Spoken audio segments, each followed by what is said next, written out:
자, 오늘은 하나님의 말씀을 먼저 아이들의 눈높이에 맞게 한번 살펴보겠습니다. 먼저 저의 이름이 무엇인지 아십니까? 뭡니까?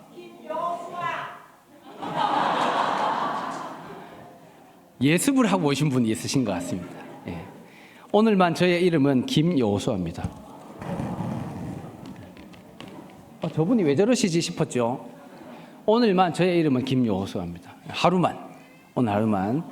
그래서 일부 예배 마치고 아까 복도에서 만났는데 집사님들이 여호수아라 불러야 되나 말아야 되나 굉장히 고민하시던데, 예. 오늘 하루만 김여호수아 하겠습니다.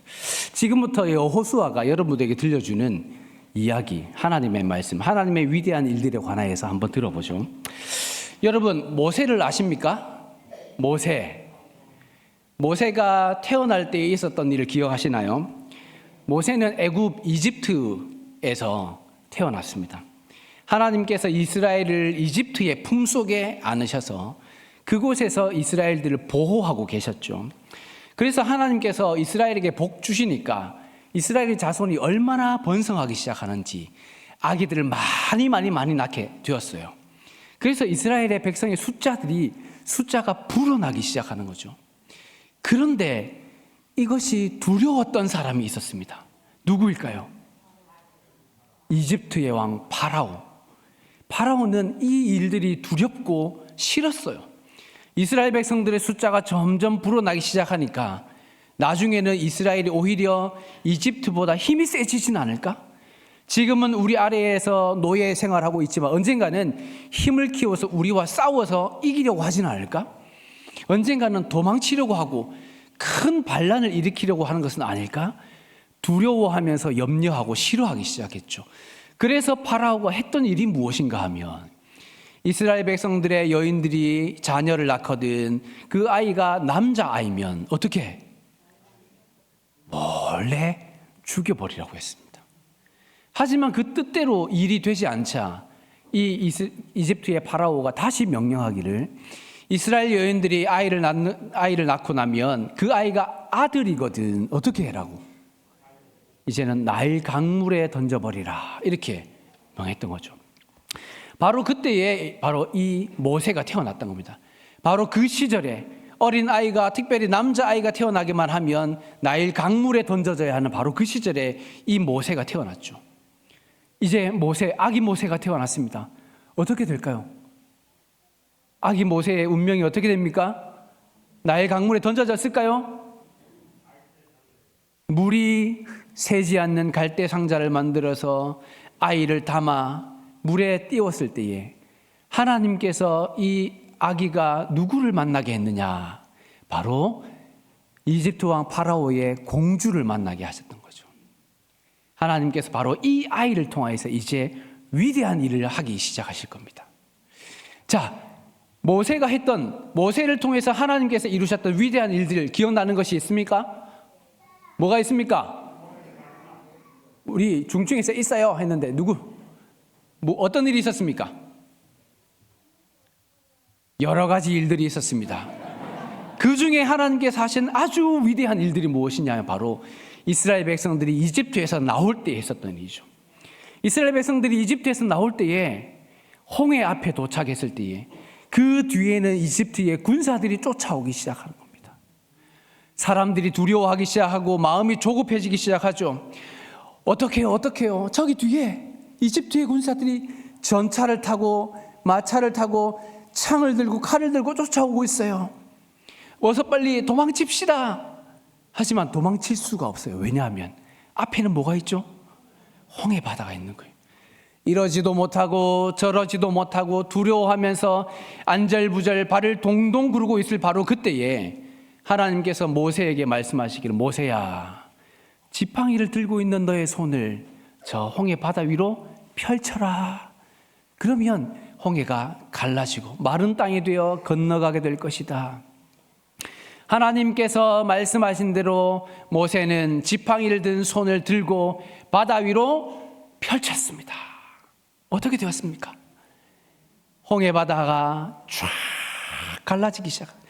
하나님께서 보내신 바람이 불더니 물이 한쪽에 모여서게 되고 바닷물은 쫙 갈라져서 마른 땅이 되어 이스라엘 백성들은 마른 땅을 유유히 걸어갈 수 있게 되었던 것이죠.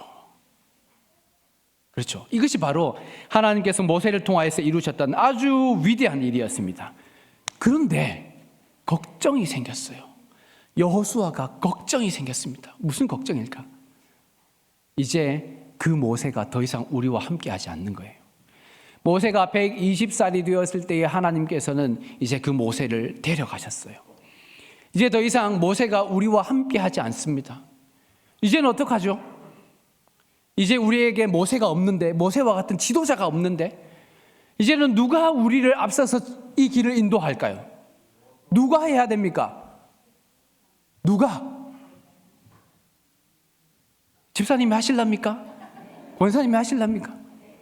누가 해야 되겠습니까? 김여호수아가 할까요? 이제 우리는 요단강 앞에 섰습니다. 요단 강물을 넘어서 이제 하나님께서 약속하신 땅, 가나안 땅에 들어가야 해요. 저 요단강을 지나가야 하는데 어떻게 하지? 모세가 있었더라면 아마 이번에도 지팡이를 든 손을 저 요단강 위로 펼쳤을 때 하나님께서 또다시 바람을 불어오셔서 저 요단강을 갈라지게 하지 않을까? 하지만 모세는 이제 더 이상 여기 없는 거예요. 모세의 지팡이는 여기에 있습니다. 모세의 지팡이는 여기에 있어요. 그러면 이제 지팡이가 있으니까 지팡이를 든 손을 요단강 위에 쫙 펼치면 갈라질까요? 갈라질까요? 우리 친구들 갈라질까요? 안 갈라질까요? 안 갈라져요. 안 갈라질 것 같아요. 하나님께서 명령하셔서 모세처럼 이 지팡이를 들고 요단 강물 위로 손을 펼치라고 말씀하셨다면 저도 그렇게 했을 겁니다. 하지만 하나님께서 이제 모세와 함께 하셨던 것처럼 이제는 저와 함께 하신다고, 우리와 함께 하신다고 말씀하긴 하셨지만 이 지팡이를 들고 요단 강물 위로 손을 펼치라고 말씀하지는 않으셨어요. 다만 우리에게는 이렇게 말씀하셨죠. 하나님의 말씀을 읽어봅시다. 시작. 강하고 담대하라. 내가 너희 조상에게 맹세하여 주리라 한 땅을 이 백성에게 차지하게 하리라. 다음 장. 오직 강하고 극히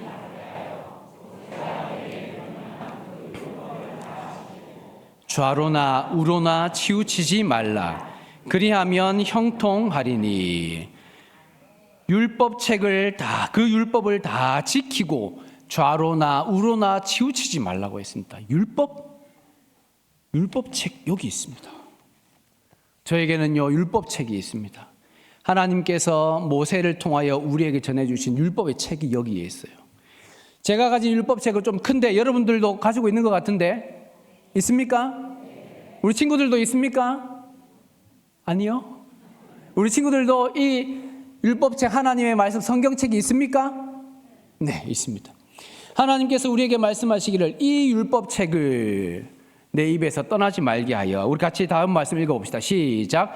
이 율법책을 내 입에서 떠나지 말게 하며 주야로 그것을 묵상하여 그 안에 기록된 대로 다 지켜 행하라.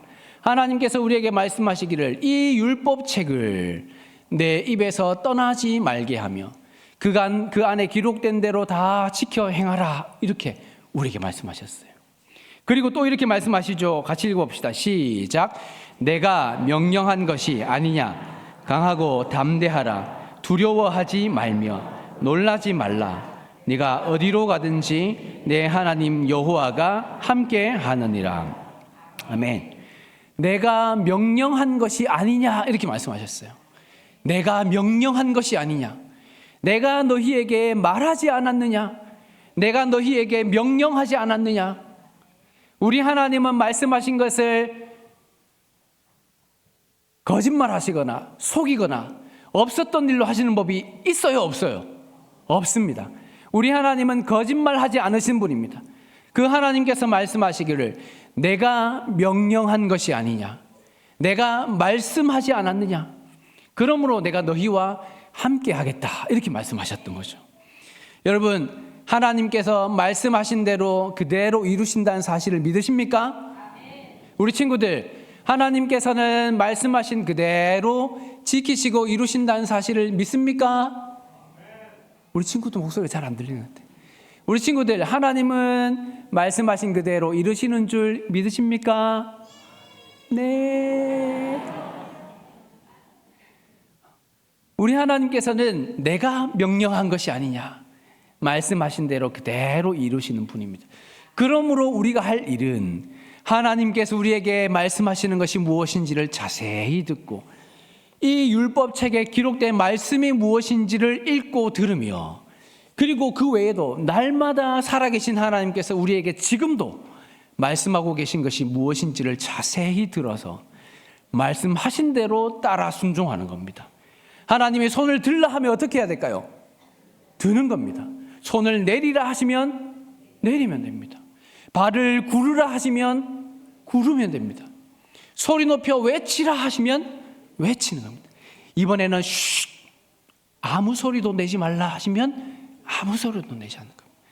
무엇이든지 하나님께서 말씀하신 대로, 명령하신 대로 그대로 듣고 순종하는 이들에게 하나님께서 위대한 일을 이루신다고 우리에게 말씀하고 계신 것이죠. 하나님의 말씀대로 순종하며 따라갈 수 있습니까? 네. 지금도 하나님께서 우리에게 무엇이라고 말씀하고 계시는지 잘 듣고 있는데, 또 이제부터 하나님께서 다시 우리에게 무엇이라고 말씀하시는지를 귀담아 듣고, 하나님 우리에게 말씀해 주십시오, 말씀하시는 대로 따라 순종하겠습니다, 그렇게 믿음으로 고백하는 우리 친구들과 우리 어른들 모두 되실 수 있기를 바랍니다. 아멘.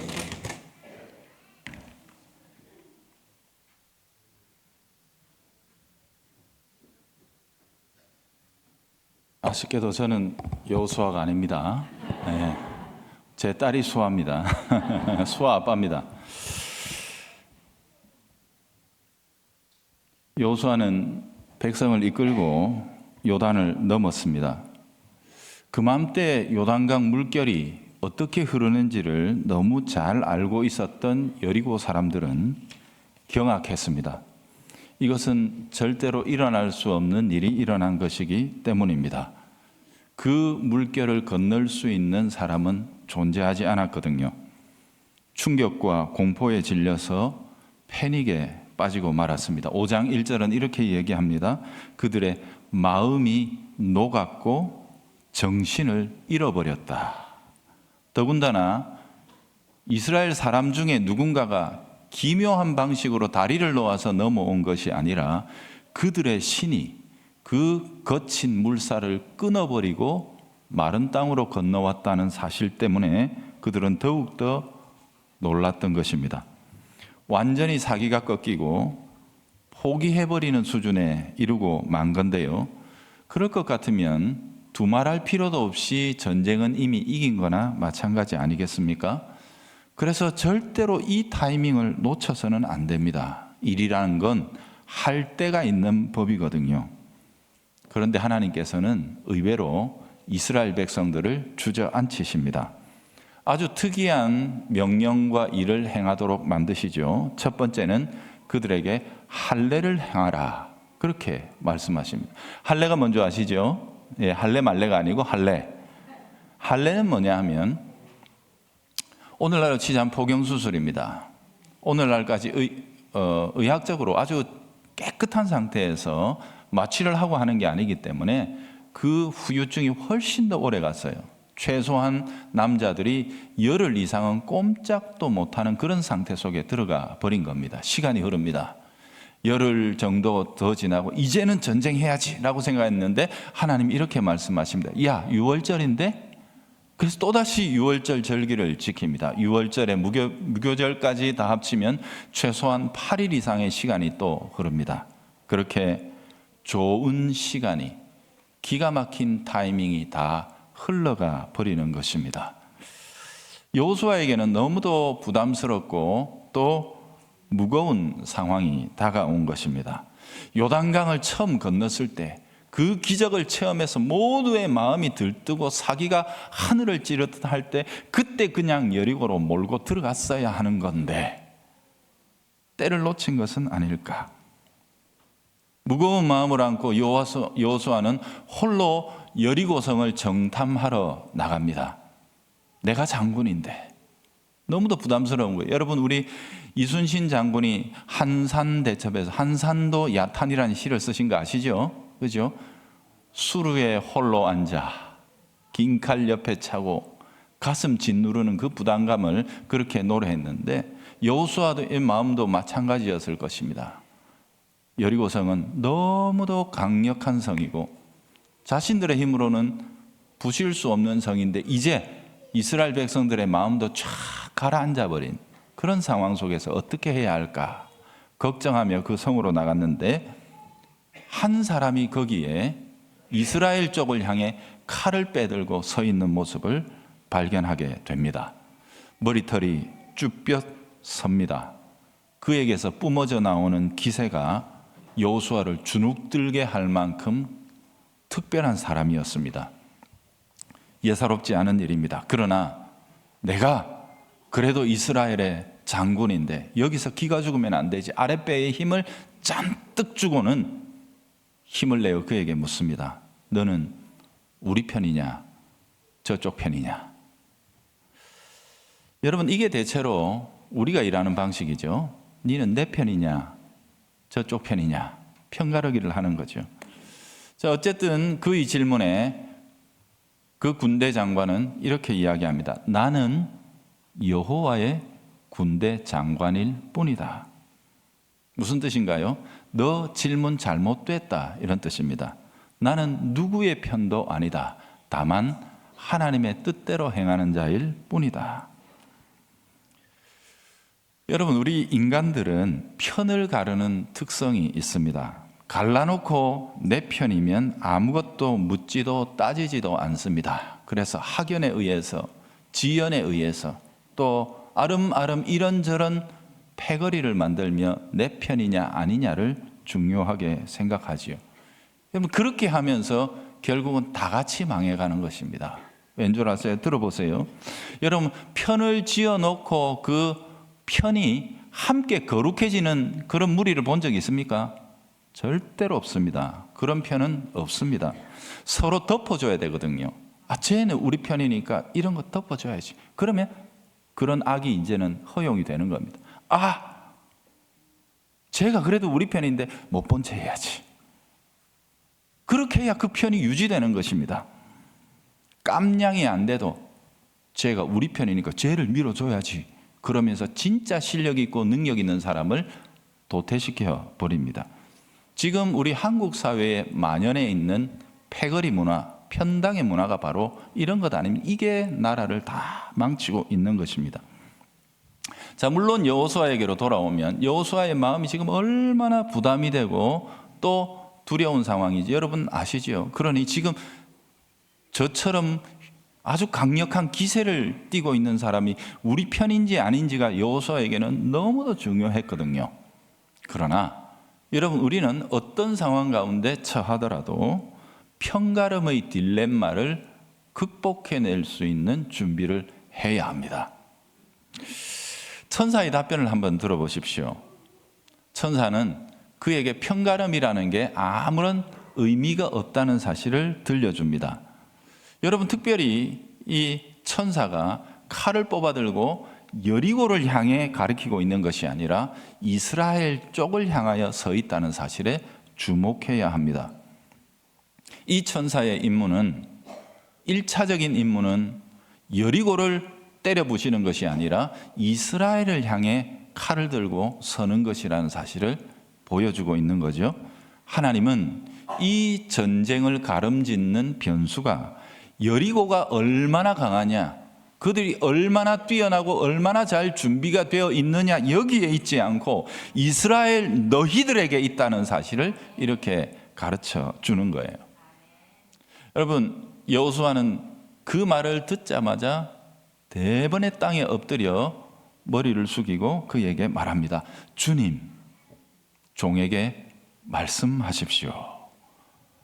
그 여호와의 사자 군대 장관에게서 나오는 명령은 지극히 단순했습니다. 그리고 아주 강렬했습니다. 네 발에서 신을 벗어라. 이곳은 거룩한 곳이다. 신을 벗는 행위는 굉장히 특별한 행동입니다. 주권을 넘겨준다는 뜻이에요. 곧 종의 위치로 가겠다는 의미가 여기에 있습니다. 여러분, 과거에 모세가 불타오르는 가시떨기 나무에서 하나님을 만났을 때 그때 하나님은 똑같은 말씀을 하십니다. 네가 선 곳은 거룩하니 네 발에서 신을 벗어라. 지금부터 하나님의 종으로 여기에서부터 서라. 그것을 요구하시는 거지요. 하나님은 여호수아를 일깨워 주십니다. 너 지금 여리고랑 키재기 하러 나왔니? 여리고 얼마나 강한데 우리가 어떻게 하면 이길 수 있을까? 이거 생각하러 나왔니? 여리고랑 힘재기 하러 나왔니? 그거 다 관두라는 것입니다. 다만 여기에서부터 하나님이 함께 하신다는 사실을 기억하라. 그리고 그분의 임재 앞에 너는 신을 벗어라. 그렇게 말씀하신 겁니다. 네가 선 이곳 여리고 성이 보이는 바로 이곳에 이미 주님께서 임하셨다. 그리고 그분이 너희들의 앞길을 친히 인도해 가실 것이니 너희들은 다만 그분을 바라보고 신벗은 자로 그분의 뒤를 따르라. 이것이 군대 장관을 통해 들려주시는 하나님의 음성입니다. 이번 전쟁의 승패는 바로 거기에서 나뉠 것이다. 너희들이 머리 쓰고 너희들이 힘을 쓰고 힘을 합쳐서 싸우는 전쟁이 아닌 것을 기억해야 한다. 이스라엘 모든 백성과 군대가 참으로 그 사실을 믿고 이 자리에서부터 동행할 때 그때 너희에게 승리가 주어질 것이라고 주님은 말씀하고 계시는 거예요. 여러분, 여호수아는 이 명령을 아주 철저하게 그의 가슴 속에 새기며 이스라엘 백성들에게로 돌아갑니다. 그래서 역사상 전무후무한 성함락 작전이 펼쳐지게 됩니다. 이 작전은 그 전에도 없었고 그 이후에도 없었습니다. 그게 6장의 이야기죠. 여러분 잘 아시는 내용입니다. 엿새 동안 모든 군사가 여리고성을 한 바퀴를 도는 겁니다. 여러분, 이스라엘의 군대가 지금 몇 명 정도 되죠? 민수기서에 보니까 마지막에 한 60만 명 정도 됩니다. 여러분, 60만 명이 길갈에서 출발해서 여리고성을 매일마다 한 바퀴씩 돌아옵니다. 그거 하루 종일 할 만한 일거리죠. 그죠? 60만 명이 줄을 지어서 엄청난 장관일 것입니다. 여러분, 그런데 이 행진의 앞열에는 장군이 서지 않습니다. 제사장이 서고 하나님의 법궤가 인도합니다. 즉 이것은 전쟁의 행진이 아니라 예배의 행진이었다는 것을 말씀하는 거죠. 이스라엘 군대는 이미 거기에 임재하고 계시는 하나님의 임재를 여리고성을 향해 선포하는 것입니다. 보라, 우리 주님이 우리와 함께 하신다. 주께서 여기 너희들 가운데 임재하셨다라는 사실을 그들은 이렇게 소리 없이 시위하는 것입니다. 이들이 가지고 있는 작전의 압권을 보여주는 것이 6장 10절의 내용인데요. 제가 읽어볼게요. 이렇습니다. 여호수아가 백성들에게 이르되 너희는 외치지 말라. 여러분, 군인들이 외치는 행위는 왜 외칩니까? 이 군기 확립하는 거거든요. 기세를 몰아서 적을 쫄게 만드는 거거든요. 하지 말라는 겁니다. 너희들의 일이 아니라는 거예요. 너희들이 외치지 말라. 너희들의 음성을 드러내지 말라. 아무 말도 하지 말라. 너희들은 다만 침묵 가운데 이 모든 일을 앞서 행하시는 하나님의 뒤를 신발 벗은 자로 따를 뿐이라. 이것입니다. 희한한 작전이죠. 존재할 수 없는 작전이죠. 이 세상에는. 그런데 하나님은 바로 이 전쟁을 이스라엘의 영원한 전쟁의 표본으로 삼으셨던 것입니다. 이게 여리고 전쟁의 방식입니다. 잘 아시기도 하고 오늘은 우리 주일학교 설교도 듣고 했으니 제가 더 깊이 파헤치지는 않겠습니다. 여러분, 그러나 기억하십시오. 신자의 유일한 한방은 주님이십니다.